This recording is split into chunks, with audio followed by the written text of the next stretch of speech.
જેવા તે રાત્રે 11 વાગ્યા પછી દિવ્યાના અવસાનના સમાચાર આવ્યા, આખા દેશમાં દોડધામ મચી ગઈ. ચારે બાજુ અફવાઓ અને ગણગણાટ શરૂ થઈ ગયો. પોલીસ તપાસ હજુ શરૂ પણ નહોતી થઈ કે મીડિયા અને સામાન્ય લોકોએ પોતાની આગવી થિયરીઓ બનાવવાનું શરૂ કરી દીધું.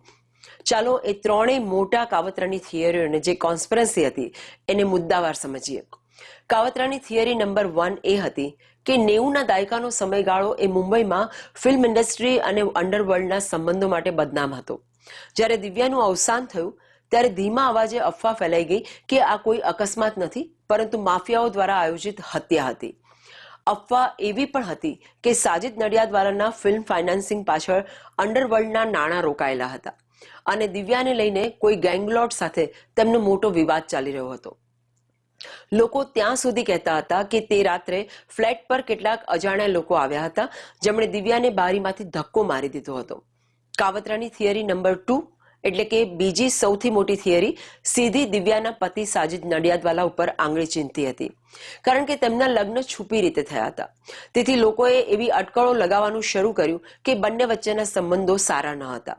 એવું કહેવામાં આવ્યું કે લગ્નને જાહેર ન કરવા અને પારિવારિક વિવાદોને કારણે તે રાત્રે બંને વચ્ચે ભયંકર ઝઘડો થયો હતો અને ગુસ્સામાં આવીને સાજિદે તેમને ગેલેરીમાંથી ધક્કો માર્યો હતો, અથવા તો દિવ્યાએ આવેશમાં આવીને કૂદકો મારી દીધો હતો.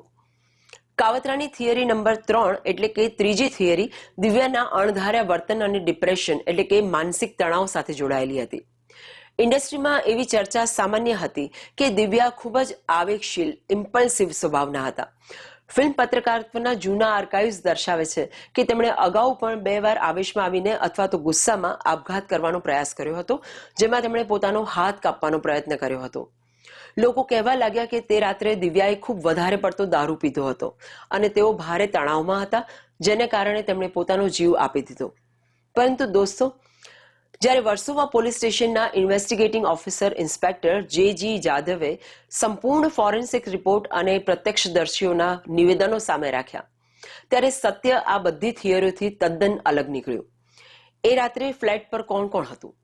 ફ્લેટ પર ફેશન ડિઝાઇનર નીતા લુલ્લા, તેમના પતિ ડોક્ટર શ્યામ લુલ્લા, જેઓ તે સાયકેટ્રિસ્ટ હતા, અને દિવ્યાની બાળપણની ઘરકામ કરનાર અમૃતા હાજર હતી, જે દિવ્યા નાની બાળકી હતી ત્યારથી તેમની સંભાળ રાખતી હતી. ફ્લેટમાં અંડરવર્લ્ડનો કોઈ માણસ કે કોઈ અજાણી વ્યક્તિ હાજર ન હતી. સાજિદ નડિયાદવાલા પણ તે સમયે ત્યાં હાજર નહોતા. ડ્રોઈંગ રૂમના ટેબલ ઉપર બ્લેક લેબલ સ્કોચ અને મોરિશિયન રમની બોટલો હતી. દિવ્યાએ થોડી રમ પીધી હતી અને તેઓ ખૂબ જ ખુશખુશાલ અને રમૂજી મૂડમાં હતા. તેઓ એકદમ સામાન્ય દેખાતા હતા અને પોતાની નવી ફિલ્મના કપડા માટે બહુ એક્સાઇટેડ હતા. હવે આવીએ એ મહત્વની ક્ષણ ઉપર જ્યાં અકસ્માતે બધું જ બદલી નાખ્યું. ઘરકામ કરનાર અમૃતા રસોડામાં તળેલા નાસ્તા બનાવી રહી હતી અને ત્યાંથી મોટેથી દિવ્યા સાથે વાતો કરી રહી હતી. નીતા લુલ્લા અને ડોક્ટર શ્યામ લુલ્લા ડ્રોઈંગ રૂમમાં બેસીને વિડીયો જોઈ રહ્યા હતા અને દિવ્યા સાથે વાતો કરી રહ્યા હતા. દિવ્યા વાતો કરતા કરતા ડ્રોઈંગ રૂમમાંથી ઊભી થઈને એ મોટી બારી તરફ ગયા. તુલસી એપાર્ટમેન્ટના આ ફ્લેટની બારી ઉપર કોઈ સેફટી ગ્રીલ લગાવેલી ન હતી, એટલે બારીની બરાબર બહાર માત્ર 12 ઇંચની ખૂબ જ સાંકડી વિન્ડો લેજ એટલે કે બહાર નીકળેલી પટ્ટી હતી.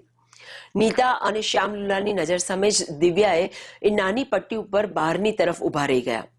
તેમનું મોં ડ્રોઈંગ રૂમ તરફ હતું, એટલે કે તેમની પીઠ બહાર ખુલ્લા આકાશ તરફ હતી. તેઓ રસોડા તરફ જોઈને અમૃતા સાથે વાતો કરી રહ્યા હતા અને હાથ હલાવી રહ્યા હતા, અને અહીં જ એ ત્રણેય બાબતોનું જોખમી મિશ્રણ કામ કરી ગયું. પહેલું, તેમના પગ પર બાંધેલો એ પાટો, જેને કારણે તેમની પકડ અને સંતુલન પહેલાથી જ નબળા હતા. બીજું, દારૂની અસર, જેને કારણે પ્રતિક્રિયાઓ ધીમી થઈ ગઈ હતી. અને ત્રીજું, એ સાંકડી પટ્ટી. દિવ્યાએ જેવું ફરવાનો કે આગળ વધવાનો પ્રયત્ન કર્યો, તેમનો પગ લપસી ગયો. નીતા અને શ્યામલુલ્લા કશું સમજી શકે અથવા તો તેમને પકડવા માટે આગળ વધે એ પહેલા જ દિવ્યાનું સંતુલન સંપૂર્ણપણે બગડી ગયું અને તેઓ 5મા માળેથી સીધા નીચે પીઠના બળે જમીન ઉપર પડ્યા. ઘરમાં હાજર તમામ લોકો તરત જ નીચે દોડ્યા. જ્યારે એમ્બ્યુલન્સ આવી ત્યારે દિવ્યાના ધબકારા ચાલતા હતા, પરંતુ કુપર હોસ્પિટલ પહોંચતા સુધીમાં જ તેમણે દમ તોડી દીધો હતો. ફોરેન્સિક અને પોસ્ટમોર્ટમ રિપોર્ટમાં સ્પષ્ટ થયું હતું કે આ ડેથ એ ગંભીર આંતરિક બ્લીડિંગ અને માથાની ઈજાઓને કારણે થયું હતું, ન કે કોઈ ઝેર અથવા તો હત્યાથી. સાજિદ નડિયાદવાલાને પોલીસ તપાસ અને દિવ્યાના પરિવાર મિતા અને ઓમપ્રકાશ ભારતી બંને સંપૂર્ણ ક્લીન ચીટ આપી દીધી. દિવ્યાના માતા પિતાએ દરેક ઇન્ટરવ્યુમાં જણાવ્યું હતું કે આમાં તેમના જમાઈનો કોઈ હાથ ન હતો.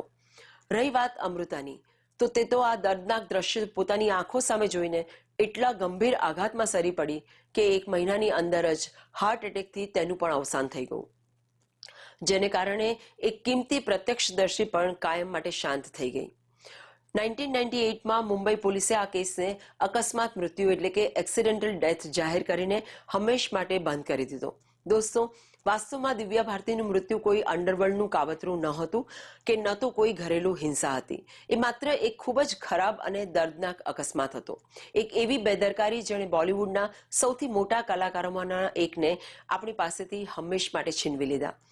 આજે પણ એ માસૂમ ચંચળ ચહેરો, એ આશાસ્પદ જીવન અને એ આકર્ષક વ્યક્તિત્વ ભૂલાતું નથી. આજે જો દિવ્યા ભારતી હયાત હોત તો તેઓ 50 વર્ષ વટાવી ચૂક્યા હોત. કદાચ સુખી પરિણિત જીવન જીવતા હોત, તેમનો એક પરિવાર હોત અને એક સફળ રૂપેરી કારકિર્દી હોત. પરંતુ સિલ્વર સ્ક્રીનના સુપરસ્ટાર્સનું જીવન પણ એ તારાઓ જેવું હોય છે, જે ચમકે છે તો ખરા, પણ તેમની આસપાસ કાળો ગાઢ અંધકાર હોય છે. એક બીજી ફિલ્મી વાર્તા થોડી સાંભળેલી તો થોડી વણ સાંભળેલી હું કાલે તમારા માટે લઈને આવીશ સ્ક્રીન ટાઈમ વિથ ગાયત્રી. આ એપિસોડ તમને કેવો લાગ્યો?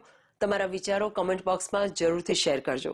વિડીયોને લાઇક અને શેર કરો અને ચેનલને સબસ્ક્રાઇબ કરવાનું ભૂલતા નહીં. હું છું ગાયત્રી, મળું છું તમને આગામી એપિસોડમાં એક નવી વાર્તા સાથે. નમસ્કાર.